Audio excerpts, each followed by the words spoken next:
ನಮಸ್ಕಾರ. ಮುಖ್ಯಾಂಶಗಳು. ಭವಿಷ್ಯದಲ್ಲಿ ಸಾಂಕ್ರಾಮಿಕ ವಿಪತ್ತು ತಡೆಗೆ ತಂತ್ರಜ್ಞಾನ ಆಧಾರಿತ ವ್ಯವಸ್ಥೆ ಅಗತ್ಯ. ದಕ್ಷಿಣ ಏಷ್ಯಾ ರಾಷ್ಟ್ರಗಳ ಸಹಭಾಗಿತ್ವ ವಿಸ್ತರಣೆಗೆ ಒತ್ತು. ಪ್ರಧಾನಿ ನರೇಂದ್ರ ಮೋದಿ. ಕೃಷಿ ವಲಯದ ನವೋದ್ಯಮಗಳಿಗೆ ಉತ್ತೇಜನ, ಕೈಗಾರಿಕೆಗಳ ಅಭಿವೃದ್ಧಿಗೆ ಪೂರಕ ವಾತಾವರಣ. ಸಚಿವ ಬಿಸಿ ಪಾಟೀಲ್. ಕಾಡಾನೆಗಳ ಹಾವಳಿ ತಡೆಗೆ ಕಾರ್ಯಯೋಜನೆ, ಶೀಘ್ರ ಕೇಂದ್ರ ಸಚಿವರೊಂದಿಗೆ ಚರ್ಚಿಸಿ ಸೂಕ್ತ ನಿರ್ಧಾರ. ಅರವಿಂದ ಲಿಂಬಾವಳಿ. ಕ್ಯಾಡ್ ವಿದೇಶಾಂಗ ಸಚಿವರ ಸಭೆ ಪ್ರಗತಿಯಲ್ಲಿ, ಪ್ರಾದೇಶಿಕ ಜಾಗತಿಕ ವಿಚಾರಗಳ ಕುರಿತು ಮಹತ್ವದ ಮಾತುಕತೆ.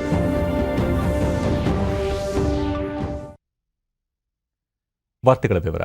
ಪ್ರಧಾನಿ ನರೇಂದ್ರ ಮೋದಿ ಅವರಿಂದು ದಕ್ಷಿಣ ಏಷ್ಯಾ ರಾಷ್ಟ್ರಗಳಲ್ಲಿರುವ ಅತ್ಯುತ್ತಮ ಆರೋಗ್ಯ ರಕ್ಷಣಾ ವ್ಯವಸ್ಥೆಗಳನ್ನು ಪರಸ್ಪರ ಹಂಚಿಕೊಳ್ಳುವ ವ್ಯವಸ್ಥೆ ರೂಪಿಸಿಕೊಳ್ಳಬೇಕು ಎಂದು ಪ್ರತಿಪಾದಿಸಿದರು. ಭಾರತ ಆಯೋಜಿಸಿದ್ದ ಸಾರ್ಕ್ ರಾಷ್ಟ್ರಗಳ ಕೋವಿಡ್-19 ಅನುಭವ, ಉತ್ಕೃಷ್ಟ ವ್ಯವಸ್ಥೆ, ಭವಿಷ್ಯದ ಮುನ್ನೋಟ ಕುರಿತ ಅಂತಾರಾಷ್ಟ್ರೀಯ ಕಾರ್ಯಾಗಾರ ಉದ್ದೇಶಿಸಿ ಮಾತನಾಡಿದ ಪ್ರಧಾನಿ, ದಕ್ಷಿಣ ಏಷ್ಯಾ ರಾಷ್ಟ್ರಗಳ ಸಹಭಾಗಿತ್ವವನ್ನು ಇನ್ನಷ್ಟು ವಿಸ್ತರಿಸುವ ಅಗತ್ಯವಿದೆ ಎಂದರು. ಭವಿಷ್ಯದಲ್ಲಿ ಯಾವುದೇ ರೀತಿಯ ಸಾಂಕ್ರಾಮಿಕ ವಿಪತ್ತು ಬಾರದಂತೆ ತಡೆಗಟ್ಟಲು ತಂತ್ರಜ್ಞಾನ ಆಧಾರಿತ ವ್ಯವಸ್ಥೆ ರೂಪಿಸಿಕೊಳ್ಳುವ ಬಗ್ಗೆ ಚಿಂತನೆ ಮಾಡಬೇಕಿದೆ. ಸಾಂಕ್ರಾಮಿಕ ರೋಗಶಾಸ್ತ್ರಕ್ಕೆ ಸಂಬಂಧಿಸಿ ವಲಯ ಜಾಲ ರಚಿಸಿಕೊಳ್ಳುವ ಬಗ್ಗೆ ಯೋಚಿಸಬೇಕಾಗಿದೆ ಎಂದು ಸಲಹೆ ನೀಡಿದರು. ಕೋವಿಡ್-19 ಸೋಂಕಿನ ಸಮಯದಲ್ಲಿ ಮಾತ್ರವಲ್ಲ, ನಮ್ಮಲ್ಲಿರುವ ಅತ್ಯುತ್ತಮ ಆರೋಗ್ಯ ವ್ಯವಸ್ಥೆಗಳನ್ನು ಹಂಚಿಕೊಳ್ಳಬೇಕು. ಈ ನಿಟ್ಟಿನಲ್ಲಿ ಭಾರತದ ಆಯುಷ್ಮಾನ್ ಭಾರತ ಹಾಗೂ ಜನ ಆರೋಗ್ಯ ಯೋಜನೆಗಳು ಅಧ್ಯಯನ ಯೋಗ್ಯವಾಗಿವೆ ಎಂದರು. ತುರ್ತು ಸಮಯದಲ್ಲಿ ವೈದ್ಯರು ಹಾಗೂ ಆರೋಗ್ಯ ಕಾರ್ಯಕರ್ತರು ದಕ್ಷಿಣ ಏಷ್ಯಾ ವಲಯದಲ್ಲಿ ಓಡಾಡಲು ಅನುಕೂಲವಾಗುವಂತೆ ವಿಶೇಷ ವೀಸಾ ವ್ಯವಸ್ಥೆ ರೂಪಿಸಿಕೊಳ್ಳಬಾರದೇಕೆ? ಆರೋಗ್ಯ ತುರ್ತಿಗಾಗಿ ನಮ್ಮ ನಾಗರಿಕ ವಿಮಾನಯಾನ ಸಚಿವಾಲಯಗಳು ಏರ್ ಆಂಬ್ಯುಲೆನ್ಸ್ ಒಪ್ಪಂದ ಮಾಡಿಕೊಳ್ಳಬಾರದೇಕೆ? ಕೋವಿಡ್-19 ಲಸಿಕೆಯ ಪರಿಣಾಮಕಾರಿತ್ವದ ಕುರಿತು ವಲಯವಾರು ದತ್ತಾಂಶ ವ್ಯವಸ್ಥೆ ಸೃಷ್ಟಿಸಿಕೊಳ್ಳಬಾರದೇಕೆ ಎಂದು ಹಲವಾರು ಸಲಹೆ ನೀಡಿದರು.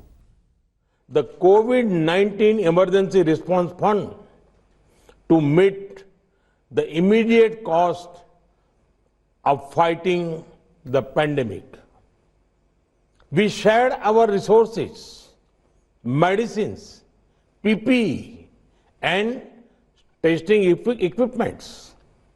And above all, we shared the most valuable commodity, knowledge, through collaborative training of our health workers.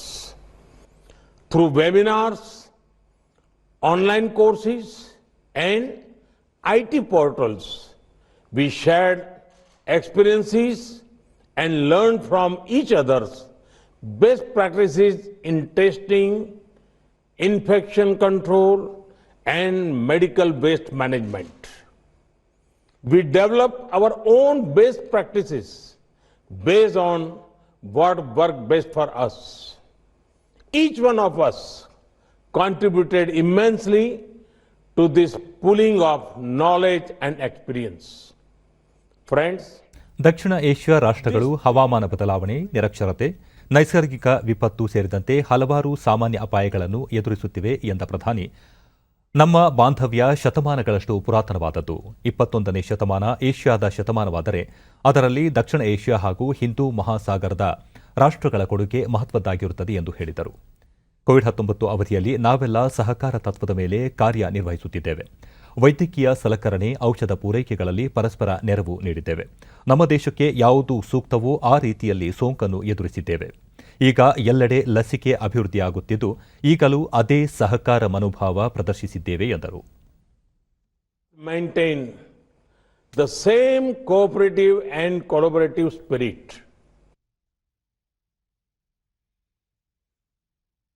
ರಾಜ್ಯ ಉಗ್ರಾಣ ನಿಗಮದ ನೂತನ ಆಡಳಿತ ಕಚೇರಿ ಕಟ್ಟಡ ಉಗ್ರಾಣ ಭವನವನ್ನು ಮುಖ್ಯಮಂತ್ರಿ ಬಿಎಸ್ ಯಡಿಯೂರಪ್ಪ ಬೆಂಗಳೂರಿನಲ್ಲಿ ಇಂದು ಉದ್ಘಾಟಿಸಿದರು. ಗೃಹ ಸಚಿವ ಬಸವರಾಜ ಬೊಮ್ಮಾಯಿ, ಸಹಕಾರ ಸಚಿವ ಎಸ್ಟಿ ಸೋಮಶೇಖರ್, ಕೃಷಿ ಸಚಿವ ಬಿಸಿ ಪಾಟೀಲ್ ಸೇರಿದಂತೆ ಮತ್ತಿತರರು ಉಪಸ್ಥಿತರಿದ್ದರು.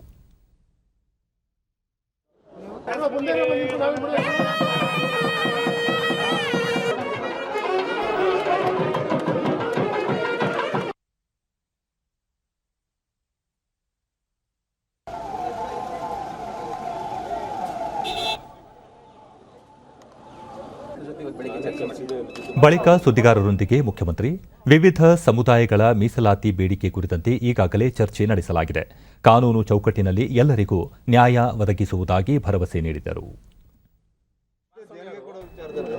ರೈತರ ಹೋರಾಟ ಇದೆ ಸರ್, ರೈಲು ರೋಕೋ ಚಳವಳಿ ಇವತ್ತು.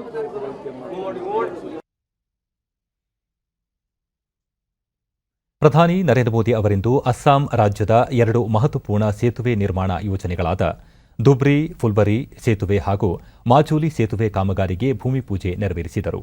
ಜೊತೆಗೆ ಮಹಾಬಾಹು ಬ್ರಹ್ಮಪುತ್ರ ಯೋಜನೆಗೆ ಚಾಲನೆ ನೀಡಿದರು.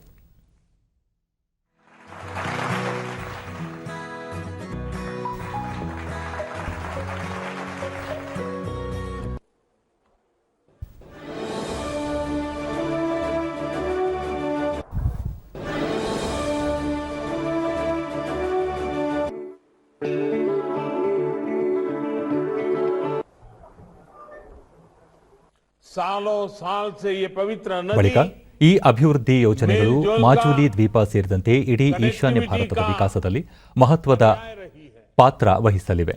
ಭಾರತ ರತ್ನ ಭೂಪೇನ್ ಹಜಾರಿಕಾ ಬ್ರಹ್ಮಪುತ್ರ ನದಿಯ ಅಗಾಧತೆಯ ಕುರಿತು ಮಹಾಬಾಹು ಬ್ರಹ್ಮಪುತ್ರ ಎಂದು ಹೇಳಿದರು. ಅಂತ ಮಹಾನ್ ನದಿಯ ಮೂಲಕ ವಿವಿಧ ಭಾಗಗಳಿಗೆ ಸಂಪರ್ಕ ಕಲ್ಪಿಸುವ ಬೃಹತ್ ಯೋಜನೆ ಇದಾಗಿದೆ ಎಂದರು. ಮಾಜುಲಿ ದ್ವೀಪವಾಸಿಗಳಿಗೆ ರಸ್ತೆ ಸುರಕ್ಷಿತ ಸೌಲಭ್ಯ ಸಿಗಲು ಆರಂಭವಾಗಿದೆ. ಹೊಸ ಅವಕಾಶಗಳು ತೆರೆದುಕೊಂಡಿವೆ. ಮೇಘಾಲಯ, ಮಣಿಪುರ, ತ್ರಿಪುರಾಗಳ ದೂರವನ್ನು ಜಲಮಾರ್ಗಗಳ ಮೂಲಕ ಕಡಿಮೆ ಮಾಡಲಾಗುತ್ತಿದೆ. ಬ್ರಹ್ಮಪುತ್ರ ಹಾಗೂ ಬರಾಕ್ ನದಿಗಳ ಜಲಮಾರ್ಗಗಳ ಮೂಲಕ ಇಡೀ ಈಶಾನ್ಯ ರಾಜ್ಯಗಳನ್ನು ಜೋಡಿಸಲಾಗುತ್ತಿದೆ ಎಂದರು. ಒಳಾಂಗಣ ಜಲಮಾರ್ಗಗಳನ್ನು ದೇಶದ ಬಹುದೊಡ್ಡ ಶಕ್ತಿಯನ್ನಾಗಿ ರೂಪಿಸುವ ಕಡೆಗೆ ಕೆಲಸ ನಡೆಯುತ್ತಿದೆ. ಬ್ರಹ್ಮಪುತ್ರ ಜಲಮಾರ್ಗದಿಂದ ಭೂತಾನ್, ಬಾಂಗ್ಲಾದೇಶಗಳಿಗೂ ಸರಕು ಸಾಗಾಟ ಮಾಡಲು ಸಾಧ್ಯವಾಗುತ್ತದೆ. ಪ್ರವಾಸೋದ್ಯಮ, ವ್ಯಾಪಾರಗಳು ವೃದ್ಧಿಯಾಗಿ ಉದ್ಯೋಗಾವಕಾಶ ಹೆಚ್ಚುತ್ತದೆ. ಅಭಿವೃದ್ಧಿಯ ನಿರ್ಧಾರ ಅಚಲವಾಗಿದ್ದರೆ ಒಂದಿಲ್ಲೊಂದು ದಾರಿ ಸೃಷ್ಟಿಯಾಗುತ್ತದೆ. ಬಹು ಆಯಾಮದ ಸಂಪರ್ಕ ವ್ಯವಸ್ಥೆ ರೂಪಿಸುವುದರಿಂದ ಆತ್ಮನಿರ್ಭರ ಭಾರತ ಸೃಷ್ಟಿಯಾಗುತ್ತದೆ ಎಂದರು. सुविधा, सुअवसरों और संस्कृति के पुल बनाए हैं, सेतु बनाए हैं. असम सहित पूरे नॉर्थ ईस्ट की फिजिकल और कल्चरल इंटीग्रिटी को बीते सालों में सशक्त किया गया है. साथियों, आज का दिन असम सहित पूरे नॉर्थ ईस्ट के लिए इस व्यापक विजन को विस्तार देने वाला है. डॉक्टर भूपेन हजारिका सेतु हो, बोगीबिल ब्रिज हो, सरायघाट ब्रिज हो, ऐसे अनेक ब्रिज आज असम का जीवन आसान बना रहे हैं. यही तो विकास है जो गरीब से गरीब को भी, सामान्य नागरिक को भी आगे बढ़ाने का अवसर देता है. इसी क्रम को हमें बनाए रखना है और गति भी देनी है. आसाम की जनता को एक बहुत बड़ा तोहफा है. ಕೇಂದ್ರ ಸಚಿವ ನಿತಿನ್ ಗಡ್ಕರಿ, ಸೇತುವೆಗಳ ನಿರ್ಮಾಣದಲ್ಲಿ ಅತ್ಯಾಧುನಿಕ ತಂತ್ರಜ್ಞಾನ ಬಳಕೆ ಮಾಡಲಾಗಿದ್ದು, ಇದರಿಂದ ದೇಶಕ್ಕೆ ಕೋಟ್ಯಂತರ ರೂಪಾಯಿ ಉಳಿತಾಯವಾಗಲಿದೆ. ದುಬರಿ ಫುಲ್ಬರಿ ಸೇತುವೆಯಿಂದ ಈ ನಗರಗಳ ಅಂತರ ಈಗಿನ 250 ಕಿಲೋಮೀಟರ್ನಿಂದ ಕೇವಲ 19 ಕಿಲೋಮೀಟರ್ಗೆ ಇಳಿಯುತ್ತದೆ. ಭೂತಾನ್ ಮತ್ತು ಬಾಂಗ್ಲಾದೇಶಗಳ ದೂರ ಸುಮಾರು 150 ಕಿಲೋಮೀಟರ್ಗಳಷ್ಟು ಕಡಿಮೆಯಾಗುತ್ತದೆ ಎಂದು ಮಾಹಿತಿ ನೀಡಿದರು. एवं फुलबाड़ी मेघालय के बीच ब्रह्मपुत्र नदी पर ब्रिज की मांग 10 साल पुरानी थी. ये ब्रिज बनने से गुबरी और फुलवाड़ी के बीच की दूरी 203 किलोमीटर कम हो जाएगी और फुलवाड़ी के लोगों को स्वास्थ्य, शिक्षा, बाजार के लिए गुबरी सबसे नजदीक शहर मिल जाएगा. ಕಾರ್ಯಕ್ರಮದಲ್ಲಿ ಕೇಂದ್ರ ಸಚಿವ ರವಿಶಂಕರ್ ಪ್ರಸಾದ್, ಅಸ್ಸಾಂ ಮುಖ್ಯಮಂತ್ರಿ ಸರ್ಬಾನಂದ ಸೋನೋವಾಲ್ ಪಾಲ್ಗೊಂಡಿದ್ದರು. ಕರ್ನಾಟಕ ವಾಣಿಜ್ಯ ಮತ್ತು ಕೈಗಾರಿಕಾ ಮಹಾಸಂಸ್ಥೆ ವತಿಯಿಂದ ಬೆಂಗಳೂರಿನಲ್ಲಿ ಇಂದು ಹಮ್ಮಿಕೊಂಡಿದ್ದ ಸಂವಾದ ಕಾರ್ಯಕ್ರಮದಲ್ಲಿ ಕೃಷಿ ಸಚಿವ ಬಿಸಿ ಪಾಟೀಲ್ ಪಾಲ್ಗೊಂಡರು. ಈ ವೇಳೆ ಎಫ್ಕೆಸಿಸಿಐ ಸಲ್ಲಿಸಿದ ವಿವಿಧ ಬೇಡಿಕೆಗಳ ಮನವಿ ಪತ್ರವನ್ನು ಸಚಿವರು ಸ್ವೀಕರಿಸಿದರು.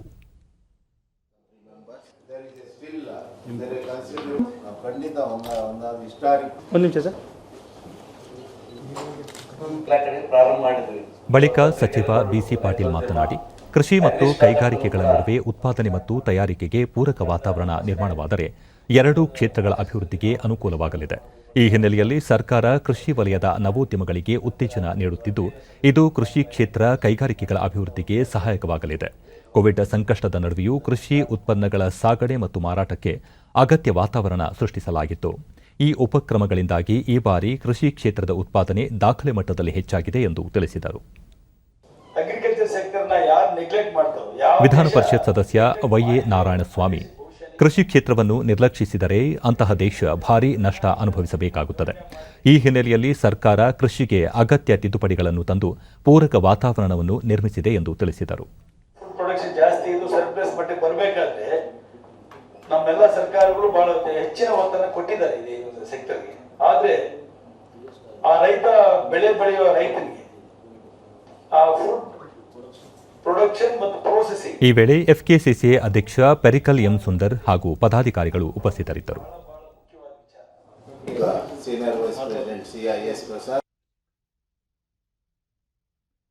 ರಾಜ್ಯದಲ್ಲಿ ಓದುವ ಹವ್ಯಾಸ ಕಡಿಮೆಯಾಗುತ್ತಿದ್ದು, ಸಾಮಾಜಿಕ ಮಾಧ್ಯಮವನ್ನು ಬಳಸಿಕೊಂಡು ಕನ್ನಡ ಸಾಹಿತ್ಯವನ್ನು ಸಾಹಿತ್ಯಾಸಕ್ತರಿಗೆ ತಲುಪಿಸುವ ಕೆಲಸ ಮಾಡುವ ನಿಟ್ಟಿನಲ್ಲಿ ಇಲಾಖೆ ಕಾರ್ಯಕ್ರಮ ರೂಪಿಸಲಿದೆ ಎಂದು ಕನ್ನಡ ಮತ್ತು ಸಂಸ್ಕೃತಿ ಹಾಗೂ ಅರಣ್ಯ ಸಚಿವ ಅರವಿಂದ ಲಿಂಬಾವಳಿ ಹೇಳಿದ್ದಾರೆ. ಮೈಸೂರಿನಲ್ಲಿ ಇಂದು ಅವರು ಈ ಗ್ರಂಥಾಲಯಗಳ ಸಂಖ್ಯೆ ಹೆಚ್ಚಾಗಬೇಕಿದೆ, ಕನ್ನಡ ಪುಸ್ತಕ ಪ್ರಾಧಿಕಾರ ಪುಸ್ತಕಗಳನ್ನು ಪ್ರಕಟಿಸುವ ಜೊತೆಗೆ ಸಾಮಾಜಿಕ ಮಾಧ್ಯಮಗಳನ್ನು ಪರಿಣಾಮಕಾರಿಯಾಗಿ ಬಳಸಿಕೊಳ್ಳುವ ಅಗತ್ಯವಿದೆ ಎಂದರು. ಆನೆ, ಚಿರತೆ ಸೇರಿದಂತೆ ಕಾಡು ಪ್ರಾಣಿಗಳು ನಾಡಿಗೆ ದಾಳಿ ಮಾಡುವುದನ್ನು ತಡೆಯಲು ಇಲಾಖೆ ಕಾರ್ಯೋನ್ಮುಖವಾಗಿದೆ. ಆನೆಗಳ ಹಾವಳಿ ತಡೆಗೆ ಸೋಲಾರ್ ಬೇಲಿಗಿಂತ ರೈಲ್ವೆ ಹಳಿಗಳಿಂದ ತಡೆಗೋಡೆ ನಿರ್ಮಿಸುವುದು ಸೂಕ್ತ ಎಂಬ ಅಭಿಪ್ರಾಯ ವ್ಯಕ್ತವಾಗಿದೆ ಎಂದರು. ಈಗಾಗಲೇ ಉಪಯೋಗಿಸಿರುವ ರೈಲ್ವೆ ಹಳಿಗಳನ್ನು ಅಗ್ಗದ ದರದಲ್ಲಿ ರಾಜ್ಯಕ್ಕೆ ಪೂರೈಸುವ ಕುರಿತು ಮಾರ್ಚ್ ಮೊದಲ ವಾರದಲ್ಲಿ ದೆಹಲಿಗೆ ತೆರಳಿ ರೈಲ್ವೆ ಸಚಿವ ಪಿಯೂಷ್ ಗೋಯಲ್ ಅವರೊಂದಿಗೆ ಚರ್ಚೆ ನಡೆಸುತ್ತೇನೆ. ಕಾಡಾನೆಗಳ ರಕ್ಷಣೆ ಕುರಿತಂತೆ ಕೇಂದ್ರ ಅರಣ್ಯ ಸಚಿವ ಪ್ರಕಾಶ್ ಜಾವಡೇಕರ್ ಅವರೊಂದಿಗೂ ಮಾತುಕತೆ ನಡೆಸಲಾಗುವುದು ಎಂದು ಸಚಿವರು ತಿಳಿಸಿದರು.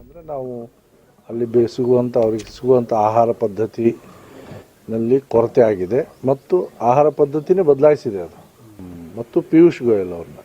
ಯಾಕಂದರೆ ಉಪಯೋಗಿಸಿರುವಂಥ ರೈಲು ಹಳಿಗಳು ನಮಗೆ ಕಡಿಮೆ ದರದಲ್ಲಿ ಸಿಗಬೇಕು, ಅವಾಗ ಹೆಚ್ಚು ಏರಿಯಾ ನಾವು ಕವರ್ ಮಾಡಲಿಕ್ಕೆ ಸಾಧ್ಯ ಆಗುತ್ತೆ. ಸೊ ಅವ್ರನ್ನೂ ಕೂಡ ನಾನು ಭೇಟಿ ಮಾಡಿದೆ, ಜಾವಡೇಕರ್ ಅವ್ರ ಜೊತೆಗೆ ಅವ್ರನ್ನೂ ಕೂಡ ಭೇಟಿ ಮಾಡಿ ಇದನ್ನು ಚರ್ಚೆ ಮಾಡ್ತೀನಿ.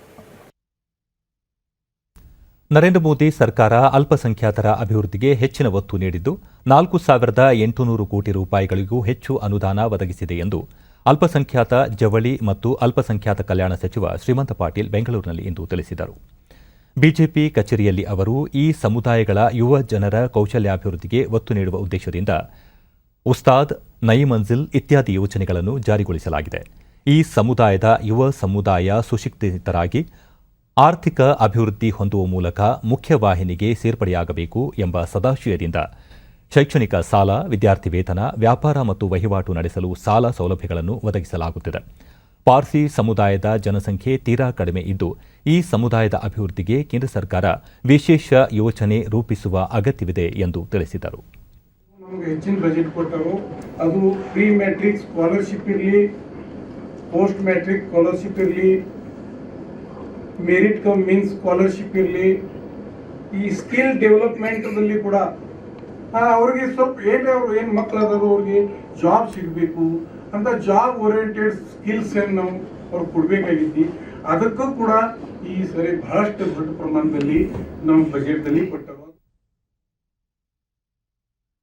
ಬೆಂಗಳೂರಿನ ನಾಗರಬಾವಿಯಲ್ಲಿ ಇಂದು ನೂತನ ಜನೌಷಧಿ ಕೇಂದ್ರವನ್ನು ಕೇಂದ್ರ ರಾಸಾಯನಿಕ ಮತ್ತು ರಸಗೊಬ್ಬರ ಖಾತೆ ಸಚಿವ ಡಿವಿ ಸದಾನಂದಗೌಡ ಉದ್ಘಾಟಿಸಿದರು. ಈ ಕುರಿತು ಟ್ವೀಟ್ ಮಾಡಿರುವ ಅವರು, ಕೇಂದ್ರ ಸರ್ಕಾರದ ನಮ್ಮ ಔಷಧ ಇಲಾಖೆಯು ಶ್ರೀ ಸಾಮಾನ್ಯರ ಅನುಕೂಲಕ್ಕಾಗಿ ರಾಜ್ಯದಲ್ಲಿ ಆರಂಭಿಸಿರುವ 850ನೇ ಕೇಂದ್ರ ಇದಾಗಿದೆ. ಗುಣಮಟ್ಟದ ಔಷಧಗಳು ಇಲ್ಲಿ ಅಗ್ಗದ ದರದಲ್ಲಿ ದೊರೆಯಲಿವೆ. ಸಾರ್ವಜನಿಕರು ಜನೌಷಧಿ ಕೇಂದ್ರಗಳ ಪ್ರಯೋಜನ ಪಡೆದುಕೊಳ್ಳಬೇಕು ಎಂದು ಹೇಳಿದ್ದಾರೆ.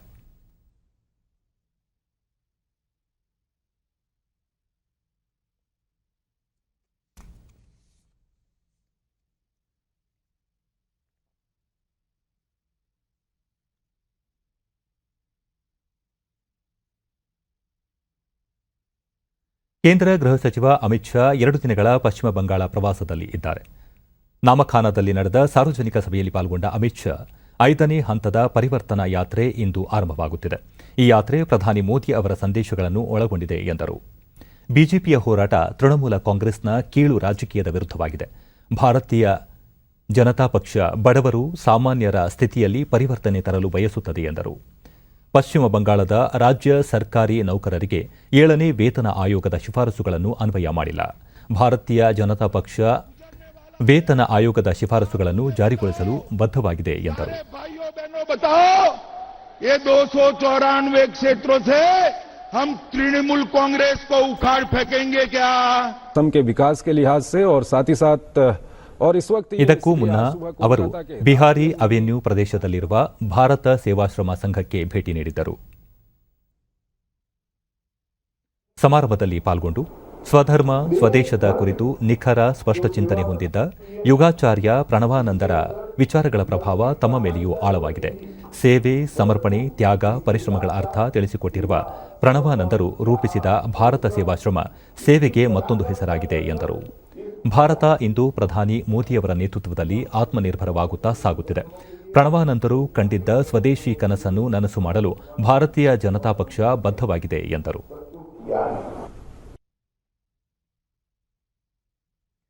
ಪ್ರಧಾನಿ ನರೇಂದ್ರ ಮೋದಿ ವಿದ್ಯಾರ್ಥಿಗಳೊಂದಿಗೆ ಪ್ರತಿ ವರ್ಷ ಹಮ್ಮಿಕೊಳ್ಳುವ ಪರೀಕ್ಷಾ ಪೇ ಚರ್ಚಾ ಈ ಬಾರಿ ಆನ್ಲೈನ್ ಮೂಲಕ ನಡೆಯಲಿದೆ. ಕೋವಿಡ್-19 ಸಾಂಕ್ರಾಮಿಕದ ಹಿನ್ನೆಲೆಯಲ್ಲಿ ಪ್ರಧಾನಿ ಆನ್ಲೈನ್ ಮೂಲಕ ವಿದ್ಯಾರ್ಥಿಗಳೊಂದಿಗೆ ಸಂವಾದ ನಡೆಸಲಿದ್ದಾರೆ. ಪ್ರಧಾನಿ ಈ ಕುರಿತು ಟ್ವೀಟ್ ಮಾಡಿದ್ದು, ಪರೀಕ್ಷಾ ಪೇ ಚರ್ಚಾ ಸಂವಾದದಲ್ಲಿ ತಂದೆ ತಾಯಿ ಹಾಗೂ ಅಧ್ಯಾಪಕ ವರ್ಗದವರು ಸಹ ಪಾಲ್ಗೊಳ್ಳಬಹುದು ಎಂದು ತಿಳಿಸಿದ್ದಾರೆ. ವಿದ್ಯಾರ್ಥಿಗಳೊಂದಿಗೆ ಸಂವಾದ ನಡೆಸುವ ಅವಕಾಶ ಮತ್ತೆ ಬಂದಿರುವುದಕ್ಕೆ ಸಂತಸವಾಗುತ್ತಿದೆ. ಪ್ರಧಾನಿ ಜೊತೆಗೆ ಪರೀಕ್ಷೆ ಎದುರಿಸಲು ನಗುಮುಖದೊಂದಿಗೆ ಸಜ್ಜಾಗಿ ಎಂದು ಹೇಳಿದ್ದಾರೆ.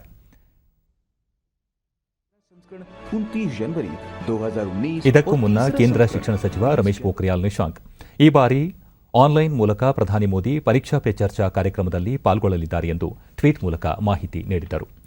ಕಾರ್ಯಕ್ರಮದಲ್ಲಿ ಪಾಲ್ಗೊಳ್ಳಲು ಇಂದಿನಿಂದ ನೋಂದಣಿ ಆರಂಭವಾಗಿದ್ದು ಮಾರ್ಚ್ 14ರವರೆಗೆ ಅವಕಾಶ ನೀಡಲಾಗಿದೆ. ಮಾರ್ಚ್ನಲ್ಲಿ ನಡೆಯುವ 9 ರಿಂದ 12ನೇ ತರಗತಿ ಪರೀಕ್ಷೆಗಳ ಪೂರ್ವಭಾವಿಯಾಗಿ ಪ್ರಧಾನಿ ನರೇಂದ್ರ ಮೋದಿ ಅವರು 2018ರಿಂದಲೂ ವಿದ್ಯಾರ್ಥಿಗಳೊಂದಿಗೆ ಚರ್ಚೆ ನಡೆಸುತ್ತಾ ಬಂದಿದ್ದಾರೆ. ಪ್ರಥಮ ಪರೀಕ್ಷಾ ಪೇ ಚರ್ಚಾ ಕಾರ್ಯಕ್ರಮ ದೆಹಲಿಯ ತಾಲಕ್ ಟೋರಾ ಕ್ರೀಡಾಂಗಣದಲ್ಲಿ 2018ರ ಫೆಬ್ರವರಿ 16ರಂದು ನಡೆದಿತ್ತು.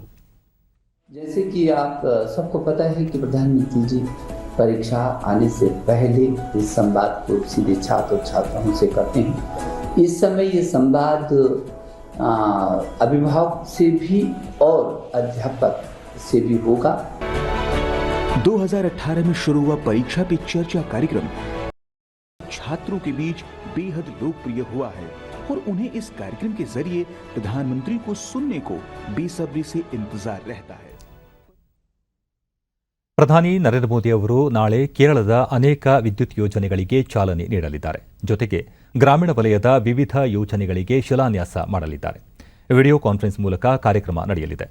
320 ಕೆವಿ ಸಾಮರ್ಥ್ಯದ ಪುಗಲೂರ್ ತ್ರಿಶೂರ್ ವಿದ್ಯುತ್ ಪ್ರಸರಣ ಯೋಜನೆ, 50 ಮೆಗಾವ್ಯಾಟ್ ಸಾಮರ್ಥ್ಯದ ಕಾಸರಗೋಡು ಸೌರ ವಿದ್ಯುತ್ ಯೋಜನೆ, ತಿರುವನಂತಪುರದಲ್ಲಿ ಕೇಂದ್ರೀಕೃತ ಕಮಾಂಡ್ ಮತ್ತು ನಿಯಂತ್ರಣ ಕೇಂದ್ರ, ಅರುವಿಕ್ಕರದ ಜಲ ಸಂಸ್ಕರಣಾ ಘಟಕಗಳ ಕಾರ್ಯಾರಂಭಕ್ಕೆ ಹಸಿರು ನಿಶಾನೆ ತೋರಲಿದ್ದಾರೆ.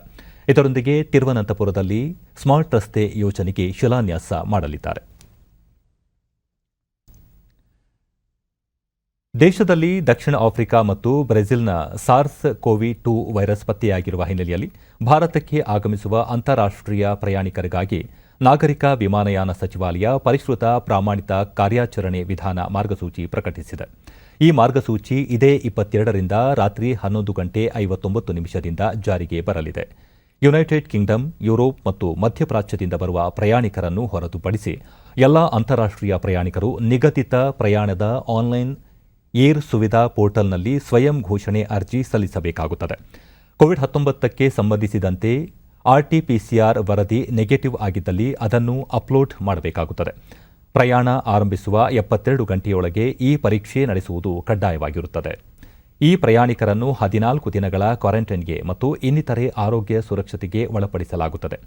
ಈ ಹೊಸ ಮಾರ್ಗಸೂಚಿ ಪ್ರಕಾರ ವಿಮಾನಯಾನ ಸಂಸ್ಥೆಗಳು ಟಿಕೆಟ್ನ ಜೊತೆಗೆ ಏನು ಮಾಡಬೇಕು ಮತ್ತು ಮಾಡಬಾರದು ಎಂಬ ಬಗ್ಗೆ ಪ್ರಯಾಣಿಕರಿಗೆ ಮಾಹಿತಿಗಳನ್ನು ಒದಗಿಸಬೇಕು. ವಿಮಾನ ಏರುವ ಸಮಯದಲ್ಲಿ ಮತ್ತು ಥರ್ಮಲ್ ಸ್ಕ್ರೀನಿಂಗ್ಗೆ ಒಳಪಡಿಸಿದ ನಂತರ ಲಕ್ಷಣರಹಿತ ಪ್ರಯಾಣಿಕರಿಗೆ ಮಾತ್ರ ಅವಕಾಶ ಕಲ್ಪಿಸಬೇಕು ಎಂದು ತಿಳಿಸಲಾಗಿದೆ.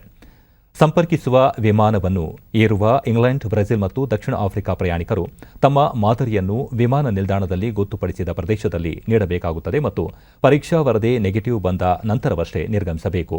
ಇದಕ್ಕಾಗಿ 6 ರಿಂದ 8 ಗಂಟೆಗಳ ಸಮಯ ಬೇಕಾಗುತ್ತದೆ ಎಂದು ನಾಗರಿಕ ವಿಮಾನಯಾನ ಸಚಿವಾಲಯ ತಿಳಿಸಿದೆ. ಭಾರತ, ಅಮೆರಿಕ, ಜಪಾನ್ ಮತ್ತು ಆಸ್ಟ್ರೇಲಿಯಾ ದೇಶಗಳನ್ನೊಳಗೊಂಡ ಚತುರ್ಭುಜ ಭದ್ರತಾ ಮಾತುಕತೆ ಕ್ವಾಡ್ ಇಂದು ನಡೆಯುತ್ತಿದೆ. ವರ್ಚುವಲ್ ಮಾಧ್ಯಮದ ಮೂಲಕ ನಡೆಯುತ್ತಿರುವ ಸಭೆಯಲ್ಲಿ 4 ರಾಷ್ಟ್ರಗಳ ವಿದೇಶಾಂಗ ಸಚಿವರು ಪಾಲ್ಗೊಂಡಿದ್ದಾರೆ. ಭಾರತದ ವಿದೇಶಾಂಗ ವ್ಯವಹಾರಗಳ ಸಚಿವ ಎಸ್ ಜೈಶಂಕರ್ ಸೇರಿದಂತೆ ಆಸ್ಟ್ರೇಲಿಯಾ ಸಚಿವ ಮಾರಿಸ್ ಪೈನೆ, ಜಪಾನ್ ದೇಶದ ತೋಶಿ ಮಿತ್ಸು ಮೊಟಗಿ, ಅಮೆರಿಕದ ಕಾರ್ಯದರ್ಶಿ ಆಂಟೋನಿ ಬ್ಲಿಂಕನ್ ಸಭೆಯಲ್ಲಿ ಪಾಲ್ಗೊಂಡಿದ್ದಾರೆ. ಇದು 3ನೇ ಕ್ವಾಡ್ ಸಭೆಯಾಗಿದ್ದು, ಅಮೆರಿಕದಲ್ಲಿ ಜೋ ಬಿಡೆನ್ ಅಧ್ಯಕ್ಷರಾದ ಬಳಿಕ ಜರುಗುತ್ತಿರುವ ಪ್ರಥಮ ಸಭೆ. ಇಂಡೋ ಪೆಸಿಫಿಕ್ ವಲಯದಲ್ಲಿ ಶಾಂತಿ ಸ್ಥಾಪನೆ ಸೇರಿದಂತೆ ಪ್ರಾದೇಶಿಕ ಹಾಗೂ ಜಾಗತಿಕ ವಿಷಯಗಳ ಕುರಿತು ಸಚಿವರು ಚರ್ಚೆ ನಡೆಸುತ್ತಿದ್ದಾರೆ. ಇಂಡೋ ಪೆಸಿಫಿಕ್ ವಲಯದಲ್ಲಿ ಯಾವುದೇ ಒಂದು ರಾಷ್ಟ್ರದ ಪ್ರಾಬಲ್ಯ ಹೆಚ್ಚದಂತೆ ನೋಡಿಕೊಳ್ಳುವ ಕುರಿತಾಗಿಯೂ ಸಚಿವರು ಮುಕ್ತವಾಗಿ ಮಾತುಕತೆ ನಡೆಸುತ್ತಿದ್ದಾರೆ.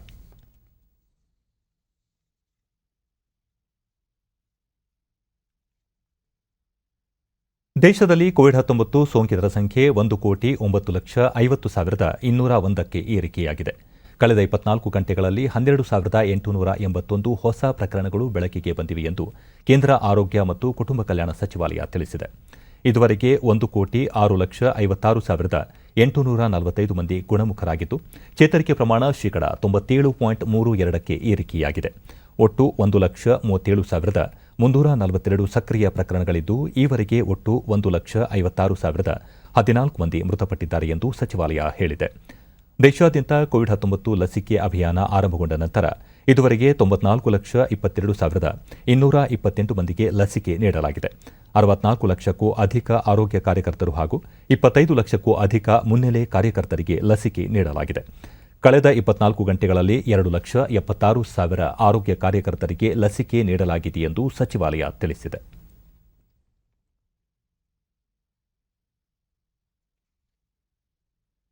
ಭಾರತ ಕೋವಿಡ್-19 ಲಸಿಕೆಯನ್ನು ವಿಶ್ವದ 25 ದೇಶಗಳಿಗೆ ಪೂರೈಕೆ ಮಾಡಿದೆ. ಜೊತೆಗೆ ವಿಶ್ವಸಂಸ್ಥೆಯ ಶಾಂತಿ ಪಾಲಕರಿಗೂ 2 ಲಕ್ಷ ಲಸಿಕಾ ಡೋಸ್ಗಳನ್ನು ಉಡುಗೊರೆಯಾಗಿ ಕಳುಹಿಸಲಾಗಿದೆ. ವಿದೇಶಾಂಗ ವ್ಯವಹಾರಗಳ ಸಚಿವ ಎಚ್ ಜೈಶಂಕರ್ ವಿಶ್ವಸಂಸ್ಥೆ ಭದ್ರತಾ ಮಂಡಳಿಯ ಮುಕ್ತ ಚರ್ಚೆಯಲ್ಲಿ ಈ ಸಂಗತಿ ತಿಳಿಸಿದ್ದಾರೆ. ಮೇಡ್ ಇನ್ ಇಂಡಿಯಾ ಲಸಿಕೆಗಳು ಸದ್ಯ ವಿಶ್ವದ 25 ದೇಶಗಳನ್ನು ತಲುಪಿದ್ದು, ಇನ್ನೂ 49 ದೇಶಗಳು ಲಸಿಕೆಗಾಗಿ ಬೇಡಿಕೆ ಇಟ್ಟಿವೆ ಎಂದವರು ತಿಳಿಸಿದ್ದಾರೆ. ಸದಾಕಾಲ ಇತರರ ಕಲ್ಯಾಣವನ್ನು ದೃಷ್ಟಿಯಲ್ಲಿರಿಸಿ ಕೆಲಸ ಮಾಡಬೇಕು ಎನ್ನುವ ಭಗವದ್ಗೀತೆಯ ಸಾಲುಗಳನ್ನು ಉದ್ಗರಿಸಿದ ಜೈಶಂಕರ್, ಲಸಿಕೆಯ ರಾಷ್ಟ್ರೀಯತೆಯನ್ನು ಗುರುತಿಸುವ ಬದಲು ಲಸಿಕೆಯನ್ನು ಅಂತಾರಾಷ್ಟ್ರೀಕರಣಕ್ಕೆ ಉತ್ತೇಜನ ನೀಡುವ ಅಗತ್ಯವಿದೆ ಎಂದರು. ಭವಿಷ್ಯದಲ್ಲಿ ಎದುರಾಗಬಹುದಾದ ಯಾವುದೇ ರೀತಿಯ ಸಾಂಕ್ರಾಮಿಕ ಸನ್ನಿವೇಶ ಎದುರಿಸಲು ಪ್ರಗತಿಪರ ಸಿದ್ಧತೆ ನಡೆಸಬೇಕಾಗಿದೆ ಎಂದು ಅವರು ಹೇಳಿದರು. ಪ್ರಧಾನಿ ನರೇಂದ್ರ ಮೋದಿ ನಾಳೆ ವಿಶ್ವಭಾರತಿ ವಿಶ್ವವಿದ್ಯಾಲಯ ಘಟಿಕೋತ್ಸವ ಉದ್ದೇಶಿಸಿ ವಿಡಿಯೋ ಕಾನ್ಫರೆನ್ಸ್ ಮೂಲಕ ಭಾಷಣ ಮಾಡಲಿದ್ದಾರೆ. ಪಶ್ಚಿಮ ಬಂಗಾಳ ರಾಜ್ಯಪಾಲರು ಹಾಗೂ ವಿಶ್ವವಿದ್ಯಾಲಯದ ಕುಲಾಧಿಪತಿ ಜಗದೀಪ್ ಧನ್ಕರ್ ಮತ್ತು ಕೇಂದ್ರ ಶಿಕ್ಷಣ ಸಚಿವ ರಮೇಶ್ ಪೋಖ್ರಿಯಾಲ್ ನಿಶಾಂಕ್ ಸೇರಿದಂತೆ ಅನೇಕ ಗಣ್ಯರು ಘಟಿಕೋತ್ಸವದಲ್ಲಿ ಭಾಗಿಯಾಗಲಿದ್ದಾರೆ. ಈ ಕಾರ್ಯಕ್ರಮದಲ್ಲಿ 2,535 ವಿದ್ಯಾರ್ಥಿಗಳು ಪದವಿ ಸ್ವೀಕರಿಸಲಿದ್ದಾರೆ. ವಿಶ್ವಭಾರತಿ ವಿಶ್ವವಿದ್ಯಾಲಯವನ್ನು ಗುರುದೇವ್ ರವೀಂದ್ರನಾಥ್ ಟ್ಯಾಗೋರ್ ಅವರು 1921ರಲ್ಲಿ ಸ್ಥಾಪಿಸಿದ್ದರು. ಈ ವಿಶ್ವವಿದ್ಯಾಲಯ ದೇಶದ ಅತ್ಯಂತ ಹಳೆಯ ಕೇಂದ್ರೀಯ ವಿಶ್ವವಿದ್ಯಾಲಯವಾಗಿದೆ. ಮಹಾನ್ ಸಂತ ದಾರ್ಶನಿಕ ಶ್ರೀ ರಾಮಕೃಷ್ಣ ಪರಮಹಂಸರ ಜಯಂತಿ ಇಂದು. 19ನೇ ಶತಮಾನದಲ್ಲಿ ಹಿಂದೂ ಧರ್ಮದ ಪುನರುಜ್ಜೀವನಕ್ಕೆ ದಾರಿ ಮಾಡಿಕೊಟ್ಟವರಲ್ಲಿ ಪರಮಹಂಸರು ಒಬ್ಬರು. ಕಾಳಿಯ ಆರಾಧಕರಾಗಿದ್ದ ಪರಮಹಂಸರು ಅದ್ವೈತ ವೇದಾಂತ ಸಿದ್ಧಾಂತವನ್ನು ಬೋಧಿಸಿದ್ದರು. ರಾಮಕೃಷ್ಣ ಪರಮಹಂಸರ ಜಯಂತಿ ಹಿನ್ನೆಲೆಯಲ್ಲಿ ದೇಶಾದ್ಯಂತ ಅವರಿಗೆ ಗೌರವ ನಮನ ಸಲ್ಲಿಸಲಾಗುತ್ತಿದೆ.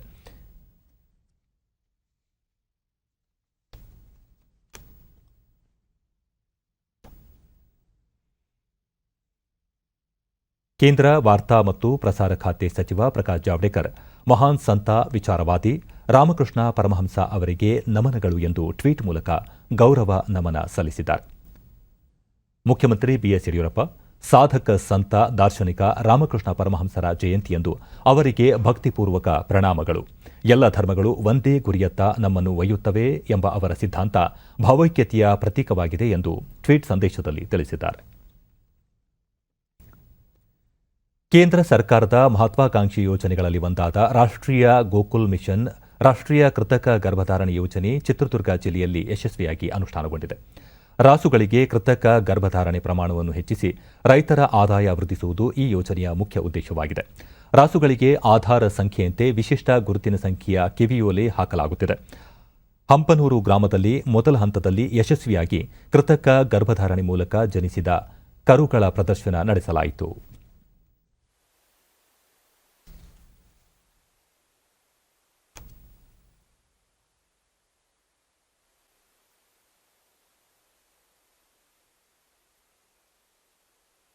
ರಾಸುಗಳು ಇದೆ. ಹಂಪನೂರು ಗ್ರಾಮದ ರೈತ ರಾಜಶೇಖರ್ ಕಳೆದ 20 ವರ್ಷಗಳಿಂದ ಹೈನುಗಾರಿಕೆ ಮಾಡುತ್ತಿದ್ದೇವೆ. ಜಾನುವಾರುಗಳಿಗೆ ಸಂಬಂಧಿಸಿದ ಸಮಸ್ಯೆಗಳಿಗೆ ಪಶು ಇಲಾಖೆ ಅಧಿಕಾರಿಗಳು ಸೂಕ್ತ ರೀತಿಯಲ್ಲಿ ಸ್ಪಂದಿಸುವುದಾಗಿ ತಿಳಿಸಿದರು. ಆ ರಾಸಿಗೆ ಇದು ಇಂಜೆಕ್ಷನ್ ಮಾಡಿ ಹೋಗ್ತಾರೆ. ಆನಂತರ ಇದು ಕಾಲುಬಾಯಿ ಲಸಿಕೆಯನ್ನು ಸಹ ಬಂದು ನಮ್ಮ ಗ್ರಾಮಕ್ಕೆ ಭೇಟಿ ನೀಡಿ ಹಾಕಿ ಹೋಗ್ತಾರೆ. ಸೆಕ್ರೆಟರಿಗಳು ಎಮ್ಮೆಹಟ್ಟಿ ಗ್ರಾಮದ ಧನ್ಯಕುಮಾರ್ ಹೈನುಗಾರಿಕೆಯಲ್ಲಿ ಉತ್ತಮ ಆದಾಯ ಇದೆ. ಪಶುಪಾಲನಾ ಇಲಾಖೆ ಅಧಿಕಾರಿಗಳು ಸಮಯಕ್ಕೆ ಸರಿಯಾಗಿ ಬಂದು ಸೌಲಭ್ಯಗಳನ್ನು ನೀಡುತ್ತಿರುವುದಾಗಿ ಹೇಳಿದರು. ಸಮಯಕ್ಕೆ ಚಿಕಿತ್ಸೆ ಇದ್ದು ಮಾಡ್ತಿದ್ದಾರೆ. ಕರೆ ಮಾಡಿಕೊಟ್ಲು ಬಂದು ಕೃತಕ ಗರ್ಭಧಾರಣೆಗಳು ಮಾಡಿ ಸರಿಯಾದ ಸಮಯಕ್ಕೆ ಮಾಡಿದ್ರೆ ಕರುಗಳು ಜನನ ಇದಾಗ್ತಿದೆ ಟೈಮ್ ಟು ಟೈಮು.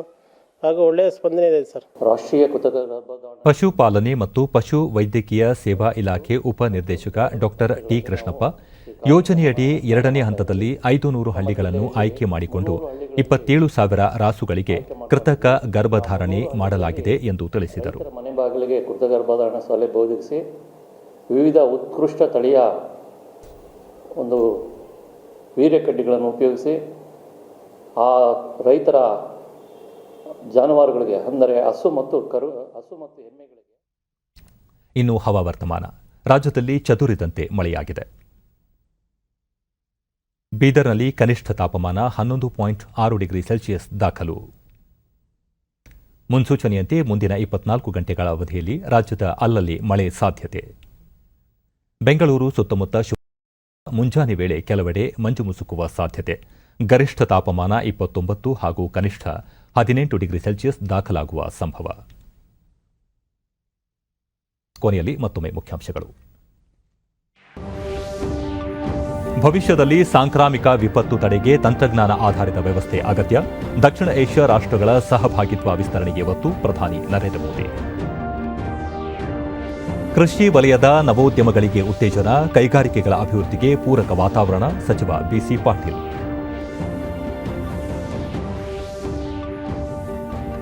ಕಾಡಾನೆಗಳ ಹಾವಳಿ ತಡೆಗೆ ಕಾರ್ಯಯೋಜನೆ, ಶೀಘ್ರ ಕೇಂದ್ರ ಸಚಿವರೊಂದಿಗೆ ಚರ್ಚಿಸಿ ಸೂಕ್ತ ನಿರ್ಧಾರ ಅರವಿಂದ ಲಿಂಬಾವಳಿ. ಕ್ವಾಡ್ ವಿದೇಶಾಂಗ ಸಚಿವರ ಸಭೆ ಪ್ರಗತಿಯಲ್ಲಿ ಪ್ರಾದೇಶಿಕ ಜಾಗತಿಕ ವಿಚಾರಗಳ ಕುರಿತು ಮಹತ್ವದ ಮಾತುಕತೆ. ನಮ್ಮ ವಾರ್ತಾ ಪ್ರಸಾರವನ್ನು ನೀವು ಡಿಡಿ ಚಂದನ ನ್ಯೂಸ್ ಯೂಟ್ಯೂಬ್ ಚಾನೆಲ್ನಲ್ಲೂ ವೀಕ್ಷಿಸಬಹುದು. ವೀಕ್ಷಕರೇ, ತಪ್ಪದೇ ಮಾಸ್ಕ್ ಧರಿಸಿ. ನೀವು ಸುರಕ್ಷಿತವಾಗಿರುವುದರೊಂದಿಗೆ ನಿಮ್ಮವರನ್ನು ಸುರಕ್ಷಿತವಾಗಿರಿಸಿ. ಸರಿಯಾದ ಕ್ರಮದಲ್ಲಿ ಮುಖಗವಸನ್ನು ತಪ್ಪದೇ ಧರಿಸಿ. ನಮ್ಮ ಮುಂದಿನ ವಾರ್ತಾ ಪ್ರಸಾರ ರಾತ್ರಿ 9 ಗಂಟೆಗೆ ಡಿಡಿ ಚಂದನದಲ್ಲಿ. ನಮಸ್ಕಾರ.